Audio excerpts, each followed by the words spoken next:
Tonight, on Randy's old-time radio shows, Randy digs into his vast collection to bring you another CBS Radio Mystery Theater, where imagination comes alive, and every episode is a journey into drama, mystery, and adventure. Turn down the lights and let the theater of the mind begin. The CBS Radio Mystery Theater presents...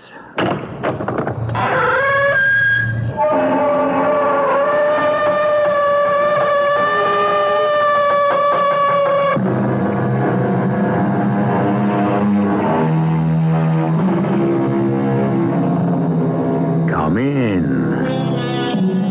Welcome. I'm E.G. Marshall. Our own Ralph Waldo Emerson wrote of the shot heard round the world, and that shot was a volley fired by a great ring of embattled American farmers.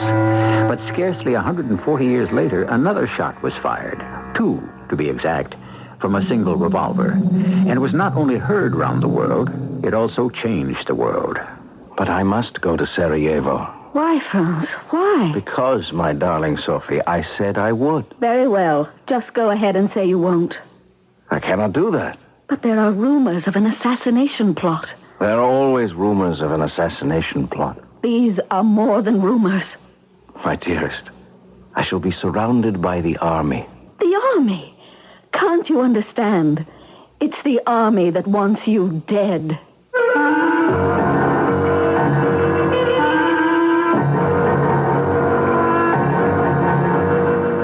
Our mystery drama, Appointment at Sarajevo, was written especially for the Mystery Theater by Sam Dan and stars Roberta Maxwell and Tony Roberts. I'll be back shortly with Act One.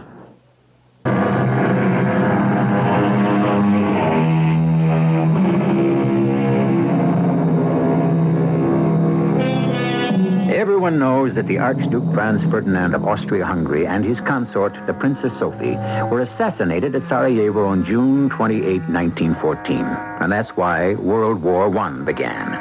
However, we should always look askance at any sentence which contains those 2 words, everyone knows. There is a considerable body of opinion which insists that this royal pair was not assassinated, but executed. Yes, deliberately sent to their deaths by some of the highest officials of their own government. And why?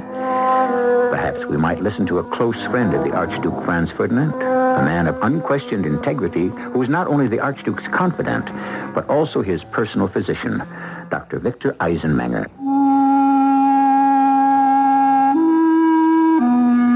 You must understand one thing.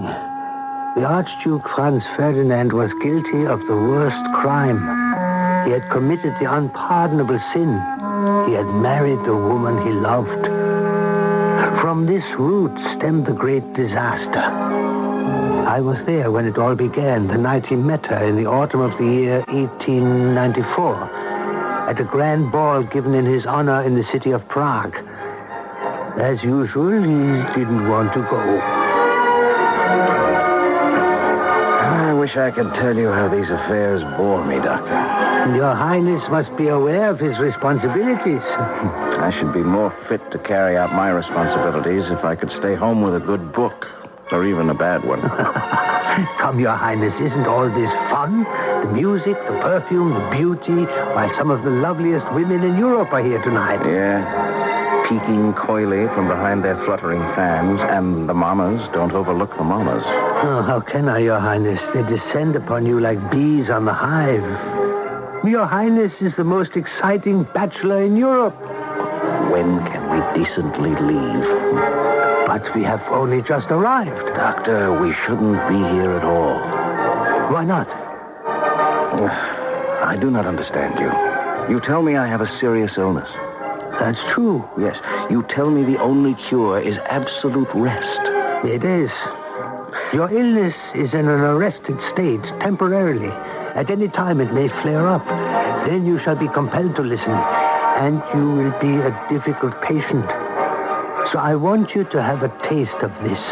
Of what? Oh, sociability. I shall pay my respects to my host, the governor, and home I go.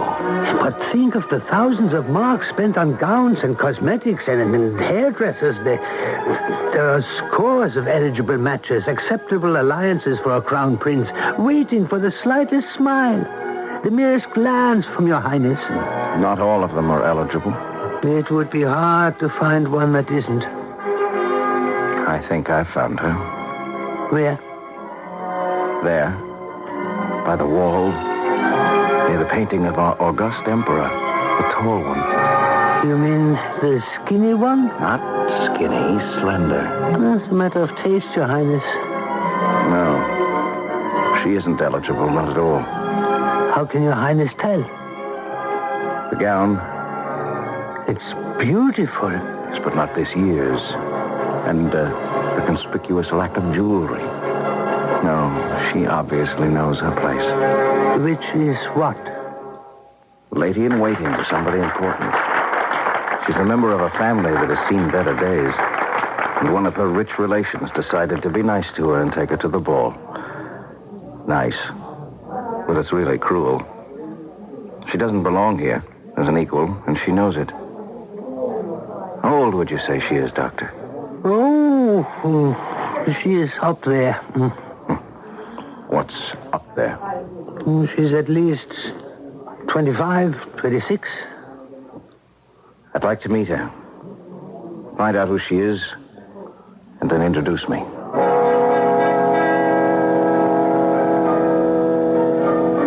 Your Highness, may I present the Countess Sophie Chutek? Countess, may I have this dance? I should be delighted, Your Highness.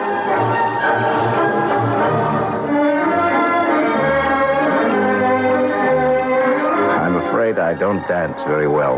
Your Highness is a magnificent dancer. And I'm afraid you're a magnificent flatterer, Countess. What else may one say safely to the Archduke's successor? To this particular Archduke successor, a certain countess may say anything that she pleases. Then, since I have received absolution in advance, may I ask Your Royal Highness why he asked me to dance? Because you're the most beautiful woman in the room. Oh, but that isn't true. It's my truth. It was an American, I believe, who said that beauty is in the eye of the beholder.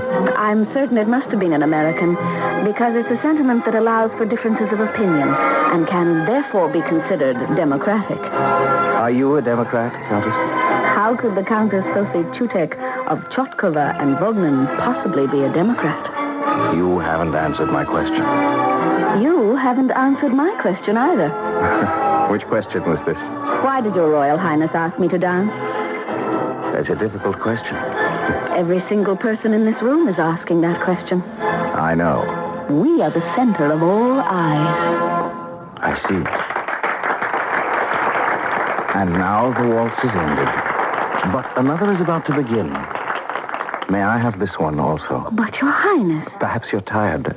I know I am. One dance is usually enough for me. Shall we sit outside on the terrace? It's a lovely evening.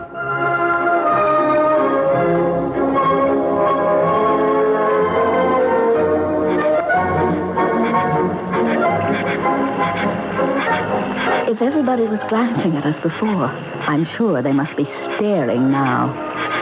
And I know what they must be saying. Do you? What does he see in her? She's rather tall, ungainly, plain. That isn't true. She can't be considered beautiful. I thought we'd settled that business about beauty. I am merely echoing the musings of the multitude. Since I am not eligible, you can have no thoughts of proposing marriage. Since I am not attractive, you surely cannot wish to make me your mistress. I can hardly be considered another Maria Wetzera. I'm sorry, I really shouldn't have said that. It doesn't matter. It does matter. It was silly, tactless. Yes, but it was human. Human. You know what that means, Countess? To be with someone who is human. To be with a woman who can laugh and talk as if I were just another man. But you are just another man. And you say you're not a Democrat. A true relationship between a man and a woman can only be democratic. Are we going to have a relationship, Sophie? That, Your Highness, is not for me to say. It isn't? How quickly you abandon your democratic principles. I do not live in a democratic country. I am the Countess Sophie Chutek of Chotkova and Vognan, a most imposing title. But my family has long since fallen from favor. Our house is poor. My sisters married well, but in those days my father was able to dower them decently. What are my prospects, Your Highness? I can live out my life as a poor relation or enter a convent. Are you proposing another alternative? Sophie Chutek, I say we shall get to know each other better. If Your Royal Highness commands it. Tell me that you desire this as much as I do. Sophie. Yes. Sophie Chutek, I am in love with you. Do you believe me? Do you love me? Yes. All my life I've been waiting for a prince. And now that he's come, why shouldn't I love him? That's where it began. And that's also where most people thought it ended. A few days later, his illness flared up. I took him to the sanitarium in Lolling. She went to live with her sister in Saxony. But they wrote to each other. It seems they wrote every day. My dearest Francie, your letter arrived on a dull gray morning, and suddenly the sun shone, and the sweet song of the birds rippled through each room. My beloved Sophie, I grow stronger every day. Soon, my darling, soon we shall be together always. But he didn't grow stronger every day. Sometimes he became weaker. Stronger or weaker, I could count on his becoming more difficult. How much longer do you think I can live like this, like an invalid? I don't know. It's been 2 years. I wish I could offer Your Highness a specific date. Do you know what's going on at the Schönbrunn Palace? I would assume the business of the government. The business of destroying me, the Archduke's successor. Every day my enemies keep telling the Emperor, Your Majesty, Franz Ferdinand is a dying man. He hasn't much longer to live. You are the only logical successor. You're the only mature man of experience. Everyone knows it. And besides, isn't there Sophie to think about? Yes. You're right, there is Sophie. You must understand, he was a Habsburg. He truly believed in the divine right of kings, or at least that a king ruled by the order of the Almighty. But even this belief in his divinely inspired mission wouldn't have been enough to make him accept the long, difficult period of medical treatment. He needed Sophie Chutek. The thought of her was good for him, at least as good as any of my medicines. Well, Doctor? I have here the report from the Distinguished Committee of Physicians and Surgeons. Yes? As a result of their thoroughgoing examinations, they agree with your personal physician that your health is absolutely normal. She helped me. Without her inspiration, I don't know. Maybe I wouldn't have made it. You're really in love with her, aren't you? Can you doubt it? This is the one woman in my life. The only woman. Well, of course, as you realize, she is ineligible. I know I face a certain amount of difficulty, but thanks to you, I have the strength. And now I shall go to see her at once. See her? But where? How? You simply Doctor, cannot we just... have worked out the most clever plan. We shall see each other, and no one will ever suspect. It was a clever plan, but it exploded in their faces.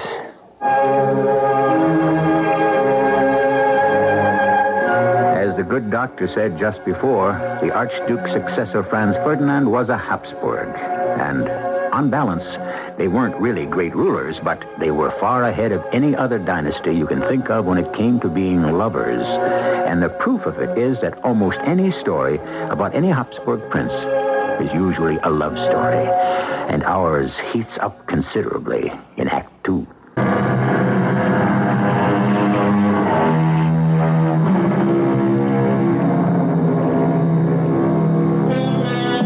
I remember when I was at school, we learned that the First World War was triggered by the assassination of the Archduke Ferdinand of Austria and his wife. And that was all we ever knew about them, and we never cared. Would we have taken more interest if they'd taught us that Ferdinand and Sophie had one of the greatest love affairs of all time? I think so. But that's what our story is all about. And we're getting it from the Archduke's personal physician, Dr. Victor Eisenmenger. What is this plan of yours, Highness, to see Countess Chutek? She has taken a position with the Archduchess Isabella as a lady-in-waiting. The Archduke Frederick is a good friend. Thus, I have a pretext for visiting the palace in Pressburg. But you will only have a chance to see the Countess at brief intervals. There can't be any privacy. Oh, it's enough for us now. I do not wish just to have an affair. This is the lady I will marry. So then, ostensibly, Your Highness will go there to visit the Archduke Friedrich and the Archduchess Isabella. Yes, of course. The Archduchess Isabella is one of the world's most unpleasant women. I agree. And she happens to have a daughter, somewhat plump and rather plain, Maria Christina, but extremely eligible. So I understand. Suppose her mother misunderstands and believes that Maria Christina is the true object of Your Highness' visits. Franz, you're looking very tired. That's why I came here, Sophie. To hunt, to play tennis. Franz, you don't have to marry me. It's the only way I want you. But they'll never agree to it. I will have to marry you, Sophie. As Archduke's successor, I shall have no choice. What am I to do, marry a woman I don't love and become like the rest of them? Don't worry, there's no one around. Janacek, my faithful servant, Janacek is on guard. All we need is a little time to secure my position, build up some alliances, call in some favors. Yes, my darling. Meanwhile, I look at you every day. That little picture of you, I keep it in my watch cover. And that was their undoing. He had one of those big old-fashioned gold watches where the face was covered and you opened it to see the time. One day he forgot to take it back to Vienna with him when he left. A servant brought it to the Archduchess Isabella. Maria? Maria Christina? Now, where is that? Here you are, my darling, my adorable little dumpling. He left his watch here. Franz Ferdinand did. And you know, I wouldn't be at all surprised if there's someone's picture inside. He's been coming to see you so often. He must be madly, deliriously, hopelessly in love. I'm sure he carries your picture. Let's just take the tiniest little peek, shall we? I see I was right. He does have a... How does she dare? Bring her to me at once. Drag that strumpet down here. How dare you? I take you into my home through the charity of my generous heart, and this is how you repay me. You spoil my daughter's chances by having a degrading affair with the Archduke's successor under my very roof. The Emperor will hear of this. And the Emperor did. He was, after all, her cousin. But he had heard similar stories about his son, his brothers, his nephews. He really couldn't take it too seriously. And how are you, Frenzel? Fine, Your Majesty, just fine. Good, good. I spoke with the Archduchess Isabella. Tell me, Had you formally asked for the hand of their daughter, what's her name, Maria Cristina? No, sir. Well, then that should be the end of it. The girl may be eligible, but I tell you, they grow plain enough as they grow older. At least start with someone beautiful. Yes, sir. About the Countess Sophie Chutek. Well, I have no reason to discuss the Countess Chutek. It's your own private affair. I only ask that you behave with discretion. You must come to see me again very soon. Your Majesty, I request your permission to marry Countess Sophie Chutek. No. Such a marriage is absolutely impossible. I shall never allow it. I have given my word to the Countess. I cannot break my word. Let us count the number of wrong things he did. First, he stayed on after the Emperor had dismissed him. Second, he had asked for the impossible, to marry a woman who was not eligible by Habsburg standards. Third, after the Emperor had refused permission, he argued about it. Every one of those was an unforgivable offense, and the Emperor never forgot them. Meanwhile, the pressures on Sophie were unbearable. She's staying with my stepmother. The Lord be thanked, we seem to have one ally in this world. Everyone strikes out at her, even her own family. Give him up. Do your patriotic duty. It's sickening. It's also hopeless. The Emperor will never relent. Are you prepared to renounce your rights and become a private citizen? No. Never. I was born a Habsburg. I was born to rule these lands, and let me tell you, without vanity, I'm the only one who's fit. Your Highness, as your friend, I wish you well. As your physician, I cannot help but be alarmed at your mental and emotional state. You are a desperate man. Yes, I know. And I'm ready to take a desperate measure. He will give me his permission. I will force him. Your Highness. I know just what to say to him. Good morning, Franzel. Your Majesty. Can we finally have an amicable solution to this little problem? There is one solution that has been suggested to me, and that is simply to wait. When Your Majesty is dead, I can do as I please. Indeed. I intend to live a great many years yet. And every one of those will be a year of lost happiness for me and the woman I love. And so, Your Majesty, I will say this. You will give me your permission to marry. Never. If Your Majesty shall refuse me permission... Yes? What will you do? What can you do? I will commit suicide. What kind of blasphemy? Yes, Your Majesty, I will blow my brains out. How dare you? For Sophie Chutek, I dare anything. Everything. Your Majesty's son, Archduke Rudolph, committed suicide. Can this House of Habsburg survive another one?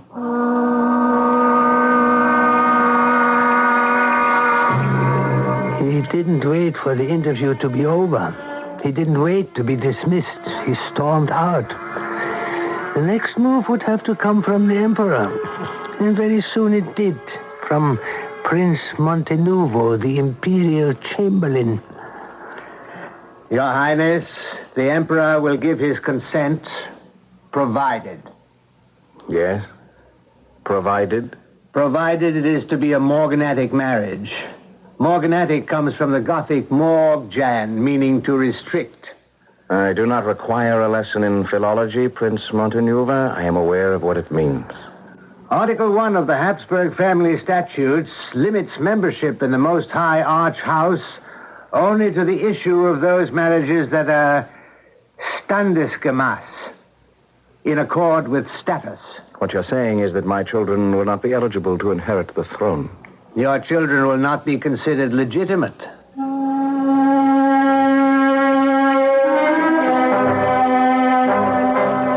It's the only way, Sophie. I know. My children, our children, will be barred from the succession. Darling, I will not let you throw away your chance to be a complete emperor. But suppose we don't have children.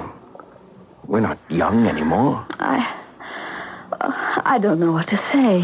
I don't care. I want the happiness we can have now. I think you're going to be very good for me, Sophie. They drove a very hard bargain with him. The hardest part of all was the ceremony of renunciation.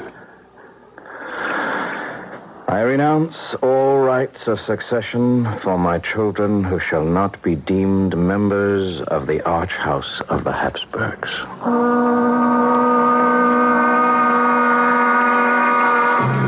But the unkindest cut, if I may say so, was saved for last. It had to do with the wedding itself. Nobody's coming.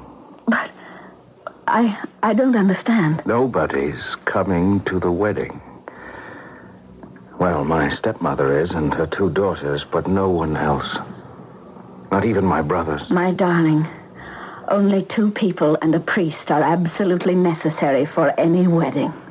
This is the finest day of my life. I want you more than anything in the world. Even if it means that our children will not be Habsburgs? Our children will be Habsburgs. I promise you, Sophie. You will be empress, and they will be royal princes and princesses. And one of them will succeed me. I will start today to work slowly, quietly, against this infamous crime. But you signed a document of renunciation. My darling, what has been signed by a prince may be unsigned by an emperor.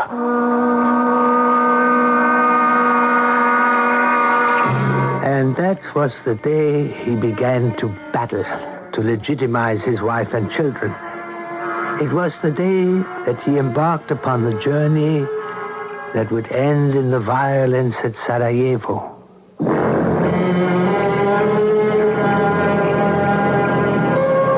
Important to our story is Emperor Franz Joseph of Austria, who reigned for an unbelievable total of 68 years. He had many lovable qualities. If he seemed a little put out with his nephew's insistence on marrying for love, it was because old Franz Joseph sincerely believed that marriage was for policy and mistresses were for romance. I shall return with more of this family drama shortly. BBM Chicago.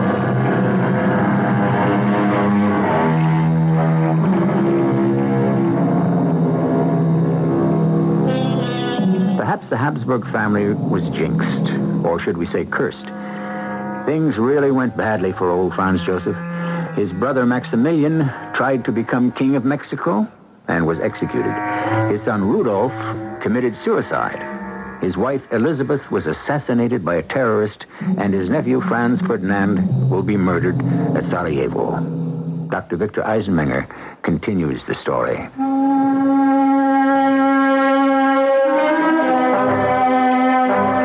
They were married in 1900. They died in 1914. They had 14 beautiful years. It was a marriage of love. They were blessed with lovely children. If they were ordinary citizens, they would have owned the world, even if they had nothing. But he was a Habsburg, and he was ambitious, and everyone knew it.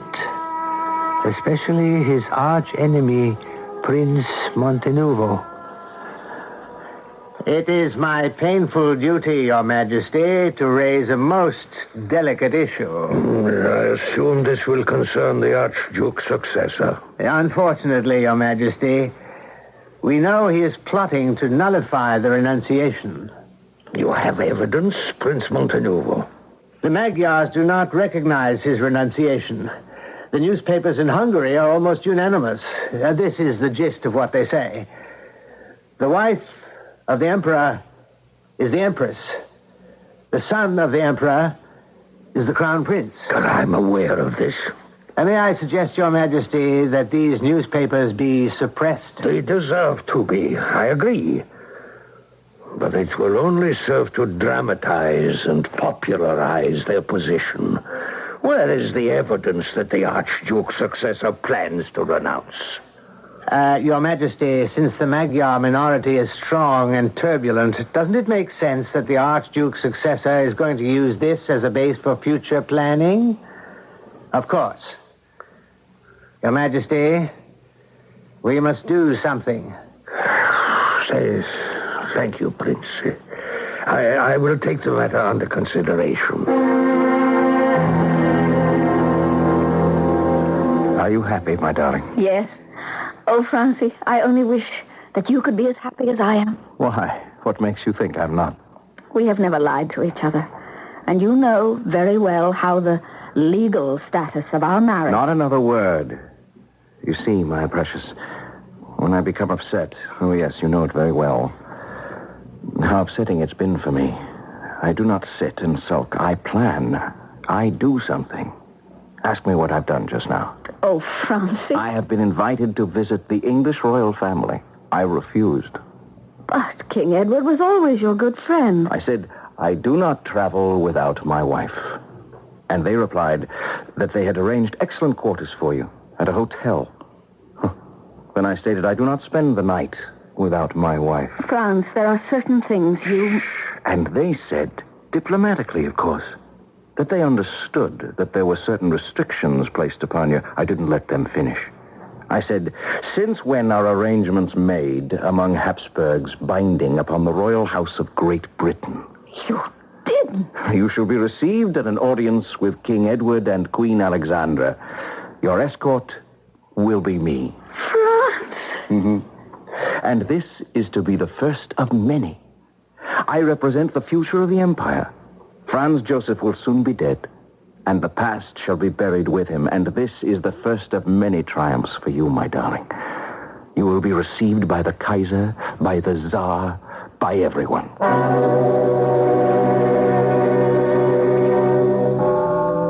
Francie, do you know what time it is? 2 in the morning. So late? You've worked long enough. Come to bed. Spoken like a true wife.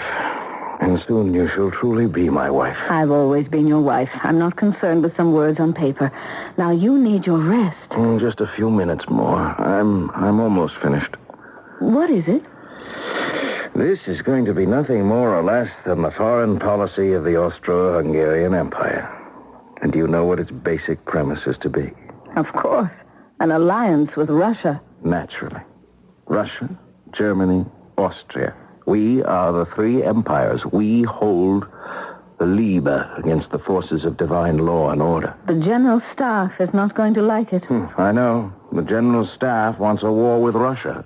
Do you know why? Because Russia encourages unrest among the Slavic minority peoples in our empire. Well, that's just the excuse. They want a war with Russia because they believe that Russia is the one country they can defeat. France? Who else can they pick? Germany? France? Italy? England won't permit it. Russia, that's an opportunity for glory. I cannot believe that men can be so cynical. I know. You cannot believe the unbridled vanity of these toy soldiers, but we couldn't defeat anyone. Not with the army we have now. We need peace to create a war machine that's in tune with the 20th century.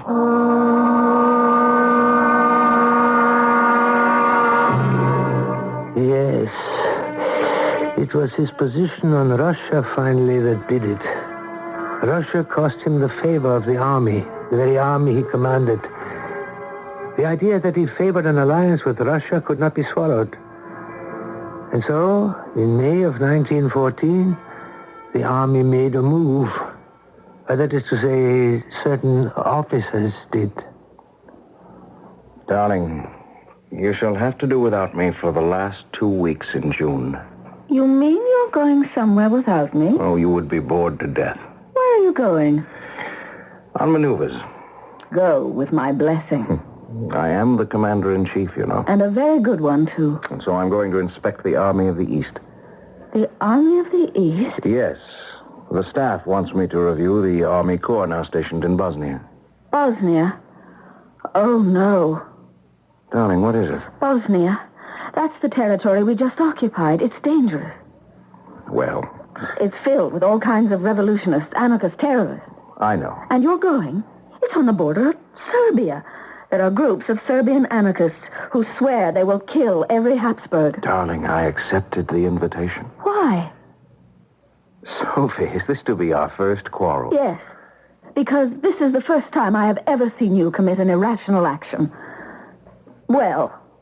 It may be foolhardy, I suppose, but it was the way Potiorek proffered the invitation. Potiorek? Yes, dear. General Potiorek. The one you turned down twice for chief of staff. I felt I had to accept. Well, you can just go ahead and unaccept.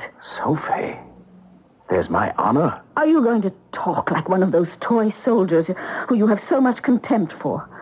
There's the future of your country and the future of your family. I am going with you. I will not permit it. I will go with you. Choose. Do you want me to be at your side, or would you rather I trailed along at the end of the train, like a camp follower? Sophie, what am I going to do with you? Your Highness, I cannot remain silent. I must speak. Doctor, we are good friends. You have always felt free to say what was on your mind. You'll tell me not to go to Sarajevo. Have you read the Serbian newspapers? Here, look. The Austrian successor will visit Sarajevo. Serbs, pick up rifles, revolvers, bombs, knives, pitchforks. Arm yourselves. Take holy vengeance. There's always violence smoldering in Serbia. I know for a fact that the palace has received notice that you are to be a target for assassination. I've heard that rumor. They want you to go ahead. Stick your hand in the beehive and be stung. They won't have to lift a finger. It will be done for them. Nature, as the emperor likes to say, will take its course. I appreciate your advice, my dear friend. But you will not take it. I cannot take it. What's the matter with all you Habsburg princes? Do you all have a death urge? Yes, you all do. Except that stupid, senile, ponderous old man on the throne. He is going to live forever.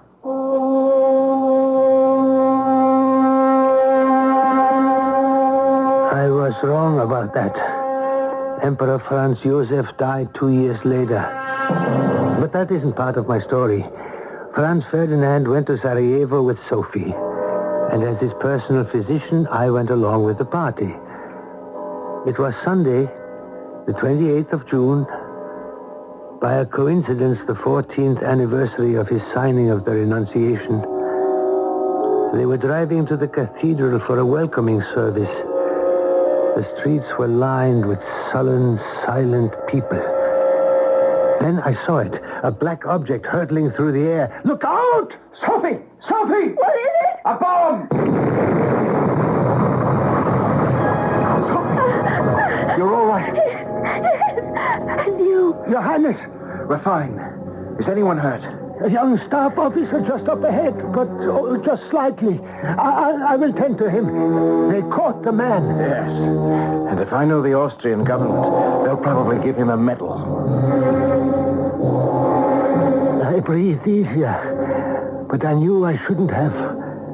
The attack had miscarried, but the streets were filled with violent young people. We arrived at the cathedral, and the mayor, a stupid man, gave the standard welcome as if nothing had happened. Happiness fills every soul in this capital city. The entire population greets the most high visit of your Royal Highness with joy and delight. What good are your speeches, Mr. Mayor? I come to visit Sarajevo, and they throw bombs at me and my wife. It's an outrage. Your Highness, may I suggest we cancel the rest of the visit? You always give good advice, Doctor. Yes, we will. I want to visit the hospital to shake hands with that young officer, and then we shall take the train back home. Oh, Franz, wonderful. And we'll change the route back to the hotel. I still think we may meet some bullets out there today. And we did. But the driver was confused. He turned left instead of right, or whatever he was supposed to do. They shouted for him to reverse directions. For a moment, the car stood still. and a young man named Gavrilo Princip had a perfect target. He fired twice at a distance of 5 feet. I ran to the car. He was holding her in his arms. Sophie, don't die. Live for the children. Stay alive for our children. Your Highness, are you in pain? It's nothing. Nothing. But it was everything. He was dead, and so was she. And their world, and my world, and everybody's world died with them.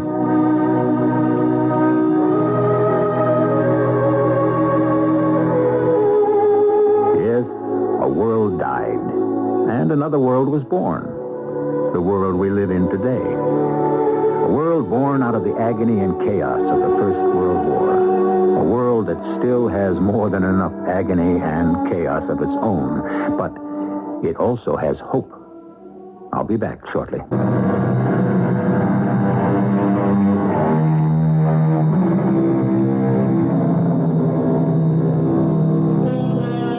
Our fate, it seems, is always being decided in obscure places with strange names. Sarajevo, that was the name of the city. Bosnia-Herzegovina, that was the name of the country. Ask people on the street, what do you know about Bosnia-Herzegovina? You know you'll get some blank stares. Today, it's part of Yugoslavia. And the world goes on. And who even thinks about Franz Ferdinand and Sophie Tutek and their appointment at Sarajevo?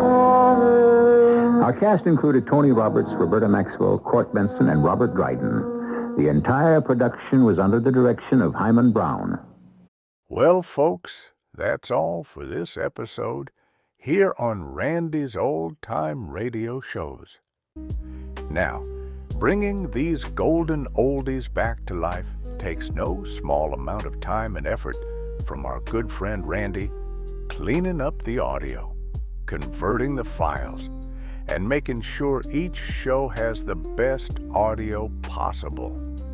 If you've enjoyed the program and you'd like to help keep these classics on the airwaves night after night, why not consider a small donation? Every penny goes straight to supporting Randy's work and helping this channel stay on the air. You'll find the links down in the description below. And for those of you kind souls who've already given, Randy tips his fedora to you. Your support truly keeps this old radio spirit alive. Thanks ever so much. And until next time, keep those dials tuned and keep the memories rolling.